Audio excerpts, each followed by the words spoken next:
Hello and welcome friends, स्वागत है आप सभी का YouTube channel masters in ethical hacking में। दोस्तों आज का हमारा जो टॉपिक है वो है पाइथन प्रोग्रामिंग की बिल्कुल शुरुआत से। आज हम जानने वाले हैं पाइथन की स्टार्टिंग कॉन्सेप्ट्स को लेकर, यानी कि पाइथन की जो शुरुआत है वो कैसे की जाती है, इसके अंदर डेटा टाइप, वेरिएबल्स वगैरह वगैरह जो भी चीज़ें होती हैं वो सारी चीज़ें क्या हैं उनके बारे में डीपली आज हम जानने वाले हैं। लास्ट के वीडियोज़ में मैंने आपको बताया कि पाइथन के अंदर सॉफ्टवेयर्स लगभग जो भी हम कोडिंग्स करते हैं उसे एग्जीक्यूटेबल फाइल कैसे बनाया जाए, इवन कोडिंग कैसे हम करते हैं, ऐसी बहुत सारी चीज़ें लास्ट के वीडियोज़ में मैंने आपको बताई। और आज का जो वीडियो है इसे हम बिगिनिंग से जानेंगे। पाइथन के हम इसे ट्यूटोरियल्स कह सकते हैं इवन, कि जिनके ज़रिए आप सीखेंगे कि पाइथन को चलाया कैसे जाता है, एकदम बिगिनिंग से आज हम जानने वाले हैं। तो चलिए फ्रेंड्स शुरू करते हैं आज के इस प्रैक्टिकल सेशन के साथ। और जो लोग एथिकल हैकिंग में अपना फ्यूचर बनाना चाहते हैं उन लोगों के लिए काफ़ी बेहतर ऑप्शंस है YouTube channel masters in ethical hacking. Friends इससे अगला जो वीडियो काफ़ी इंटरेस्टिंग होने वाला है, तो फिलहाल ये वीडियो हम थोड़ा कंप्लीट कर लेते हैं। चलिए जानते हैं ये चीज़ें है क्या। फ्रेंड्स पाइथन के अंदर जो इसका यूज़ है, अगर मैं यूज़ की बात करूं तो आपको जानकर खुशी होगी कि सबसे ज़्यादा आर्टिफिशियल इंटेलिजेंस में पाइथन का इस्तेमाल किया जाता है। आर्टिफिशियल इंटेलिजेंस का मतलब आप समझते ही हैं। आज की डेट में अगर आप गूगल पे वर्क करो, यूट्यूब पे वर्क करो, ज़्यादातर जो वेबसाइट्स है, इवन रोबोटिक और जो साइंस है उसके अंदर आर्टिफिशियल इंटेलिजेंस का अपना एक अलग ही महत्व है। और पाइथन का इसके अंदर बहुत ज़्यादा इस्तेमाल किया जाता है। इवन नासा जैसी जो ऑर्गेनाइजेशंस हैं वो पाइथन का इस्तेमाल करती हैं। तो पाइथन बहुत मैं कह सकता हूँ काफ़ी इंटरेस्टिंग लैंग्वेज है और इजी भी है समझने के लिए। तो फ्रेंड्स अब शुरुआत करते हैं। सबसे पहले पाइथन में अगर आपने फर्स्ट प्रोग्राम जनरेट कर रहे हैं तो सबसे पहला क्वेश्चन आता है कमेंट्स। तो पाइथन में अगर आपको कमेंट देनी है तो दो तरह से आप कमेंट दे सकते हैं। पहला है सिंगल लाइन कमेंट, और अगर आपको सिंगल लाइन कमेंट्स देनी है तो वो आप हैश के जरिए दे सकते हैं। प्रैक्टिकली मैं आपको दिखाऊंगा। और अगर आपको मल्टी लाइन कमेंट्स देनी है तो उसके लिए आप इन्वर्टेड कॉमास का इस्तेमाल कर सकते हैं। इन सब के अलावा फ्रेंड्स बात आती है वेरिएबल। वेरिएबल का मतलब होता है variable is the combination of two words. Variable जो बना है दो शब्दों को मिला के बना है, वेरी प्लस एबल, जिसका मतलब होता है चेंजेबल। यानी कि वेरीज का मतलब होता है चेंजेबल, तो वेरिएबल मतलब चेंजेबल। वेरिएबल में आप कोई भी नाम ले सकते हैं, फॉर एग्जाम्पल XYZ अल्फ़ाबेटिकली आप कोई भी नाम ले सकते हैं। वेरिएबल्स में आपको नंबर का इस्तेमाल नहीं करना है, यही आपको याद रखना है। फ्रेंड्स वेरिएबल एक ऐसी चीज़ होती है जिसके ज़रिए हम किसी भी प्रोग्राम को बताते हैं कि हम किस किस चीज़ का, यानी कि किन वर्ड्स का इस्तेमाल करने जा रहे हैं, जिससे कि वो अंडरस्टैंड कर सके। तो वेरिएबल काफ़ी इंपॉर्टेंट चीज़ें होती हैं। वेरिएबल का जो नेम है हमेशा अल्फ़ाबेट्स में ही होता है, नंबर्स में आप इसे नहीं ले सकते। इन सब के अलावा फ्रेंड्स पाइथन के अंदर भी अपने वेरिएबल्स होते हैं, लोकल वेरिएबल्स, ग्लोबल वेरिएबल्स और भी बहुत कुछ। पाइथन के अंदर कीवर्ड्स भी होते हैं, लाइक है C++ जैसे उनके अंदर कीवर्ड्स होते हैं, ऐसे ही पाइथन के अंदर भी अपना कीवर्ड्स होते हैं। और इसका किसी भी पर्टिकुलर वेरिएबल को डिलीट करने के लिए पाइथन के अंदर अपना खुद का स्पेशल कीवर्ड है जिसका नाम है डिलीट। तो कीवर्ड्स के बारे में हम आगे जानेंगे, फिलहाल वेरिएबल्स का यूज ही जानने वाले हैं। मैं आपको कुछ एग्जांपल्स दिखाना चाहूँगा। वेरिएबल्स में आप यहाँ देख सकते हैं, जैसे x = 1 2 3, तो एक इंटीजर टाइप का वेरिएबल है। अब अगर इसमें लिखा हुआ है 1 2 3 L, तो ये लॉन्ग इंटीजर है, अगर हमें लॉन्ग इंटीजर्स देना हो। डबल फ्लोट, तो फ्लोट मतलब आप पॉइंट वाली या डेसिमल जो वैल्यूज़ हैं उनके लिए हम फ्लोट या डबल का इस्तेमाल करते हैं। पाइथन के अंदर जैसे कि आप देख सकते हैं 3.14 लिखा है, तो इसे डबल फ्लोट टाइप का वेरिएबल माना जाएगा। अगर कोई करैक्टर्स लिखे हुए हैं तो उन्हें स्ट्रिंग्स में हम काउंट करेंगे। और अगर आप देख सकते हैं हमने जो ब्रैकेट्स लिए हुए हैं 0 1 2 वाला जो ब्रैकेट्स आपने देखा है, तो बिग ब्रैकेट्स हम इन्हें कह सकते हैं, तो इसे लिस्ट में काउंट किया जाता है। और अगर स्मॉल ब्रैकेट्स के साथ यही लिखा जाए तो इसे बोलते हैं ट्यूपल। ट्यूपल क्या है, इसका यूज़ क्या है, वो भी आगे की चीज़ों में आप समझ जाएंगे। इवन अगर आप देख सकते हैं xopen hello.py इस तरह से लिखा हो तो वो फाइल में काउंट होता है। और पाइथन के अंदर वेरिएबल को डिक्लेयर करने की सबसे अच्छी चीज़ मुझे ये लगी कि आप मल्टीपल वेरिएबल्स को एक ही वैल्यू असाइन करा सकते हैं। जैसे कि लास्ट का जो एग्जाम्पल है वो आपने देख लिया होगा। तो फ्रेंड्स ये तो हो गया वेरिएबल के बारे में, वेरिएबल्स के बारे में लिटिल बिट थोड़ा थियोरेटिकली। अब हम प्रैक्टिकली समझते हैं ये चीज़ें कैसे काम करती हैं। जिन लोगों ने सी वगैरह सीख रखी है उनके लिए बहुत आसानी होगी, और जिन्होंने नहीं सीखी है उन लोगों के लिए भी कोई दिक्कत नहीं है, बहुत आसानी से आप इसे समझ सकते हैं। तो फ्रेंड्स थ्योरी को ज़्यादा लेंथी ना बनाते हुए मैंने बहुत ईजी से तरीके से इसे लिखा है ताकि आपको दिक्कतें ना आए और ईजिली आप समझ जाएँ, और बेसिक कॉन्सेप्ट में आपका जो टाइम है वो ज़्यादा खर्च ना हो। तो चलिए फ्रेंड्स शुरू करते हैं। अब मैं यहाँ पे जो है एक न्यू फाइल ले लेता हूँ। आप चाहें तो डायरेक्टली उसे यहाँ भी रन कर सकते हैं और न्यू फाइल पे भी रन कर सकते हैं। तो चलिए फ्रेंड्स मैंने यहाँ पे लिख लिया है ये अलग से। एंड थोड़ा सा जूम कर लेते हैं इसे ताकि आपको दिक्कतें ना हो किसी भी तरह की।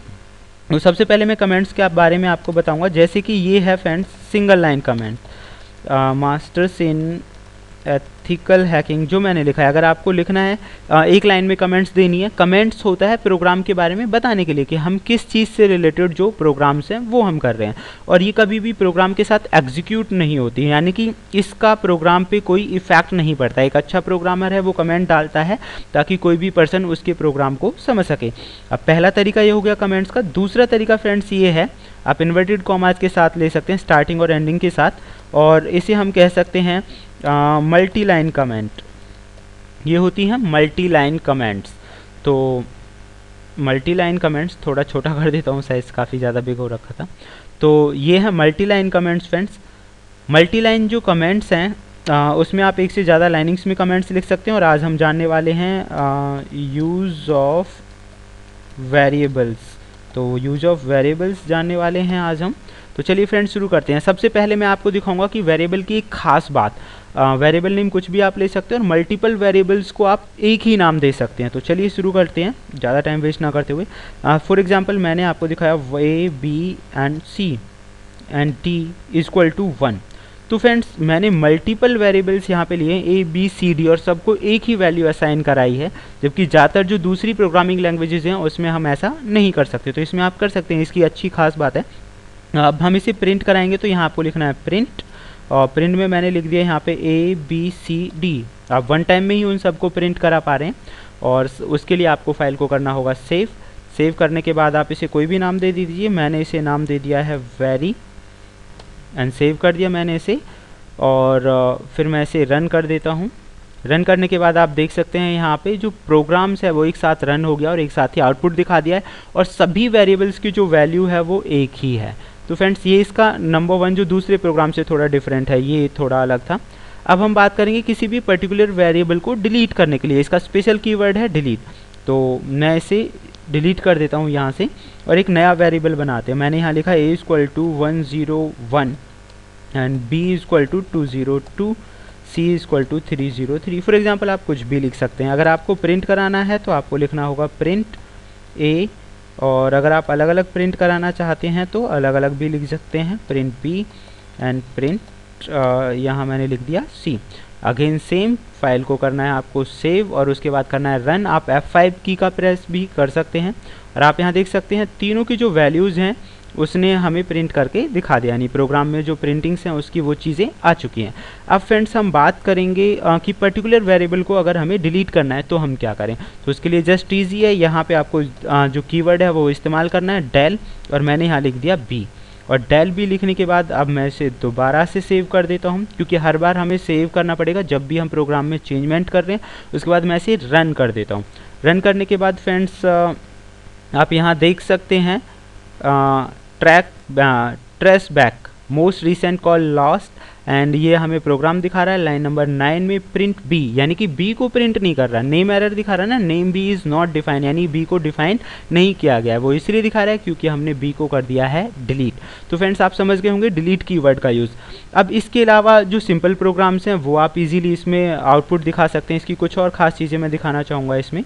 डायरेक्टली हम क्या क्या कर सकते हैं, जैसे मैंने कि यहाँ पे लिखा वेरिएबल नेम में लिख दिया मैंने MEH masters in ethical hacking equal to मैंने लिखा यहाँ पे 100। तो प्रिंट कराते टाइम आप इस तरह भी इस्तेमाल कर सकते हैं MEH प्लस 100। तो यानी कि MEH में 100 प्लस करके दिखाएगा। ये हमारा मैथमेटिकली जो वर्क है। मैं इसे रन करके दिखा देता हूँ। तो आप यहाँ देख सकते हैं आउटपुट में हमें मिल रहा है 200। इस तरह से आप इसकी सिंपल जो कैलकुलेशंस है ऑपरेटर्स का इस्तेमाल कर सकते हैं। हालांकि डीपली ऑपरेटर्स वगैरह मैं आगे भी बताऊंगा, लेकिन फिलहाल हम वेरिएबल्स का यूज़ ही अच्छी तरह समझ लेते हैं किस तरह से ये काम करता है। अच्छा, इसके बाद अगर सिंपल प्रोग्राम्स जिन लोगों ने सीखे हैं, जिन्होंने नहीं सीखे उनके लिए भी और जिन्होंने सीखे उनके लिए भी, यहाँ पे मैं आपको बताना चाहूँगा कि वैल्यूज़ को जो नॉर्मल कैलकुलेशंस करके हम रिजल्ट निकालते हैं वो कैसे निकाला जाता है। तो फ्रेंड्स सिंपल वैल्यूज़ को कैलकुलेशंस करना है।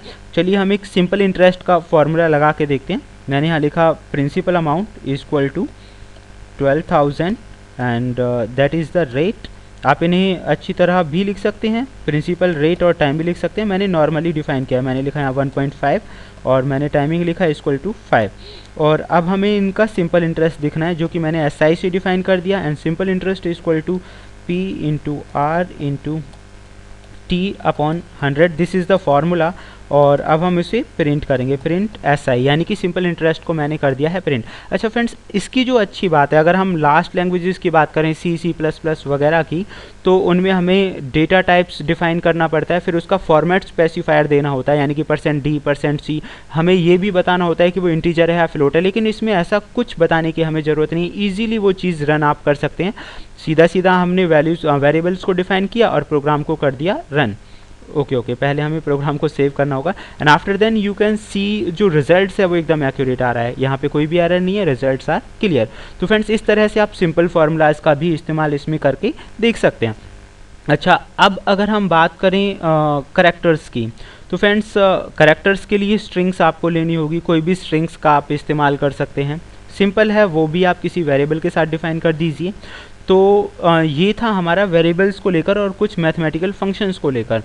एंड इससे आगे जो वीडियो है उसमें मैं आपको और भी बताऊंगा, क्योंकि थोड़ा वीडियो ज़्यादा लेंथी ना हो, शॉर्ट पार्ट्स में हम इन्हें समझ लेते हैं। तो आज का जो हमारा वीडियो था वो था वेरिएबल्स को लेकर, वेरिएबल्स का इस्तेमाल हम इसमें कैसे करते हैं, एक नॉर्मल बिगनिंग के तौर पे मैंने आपको बताया।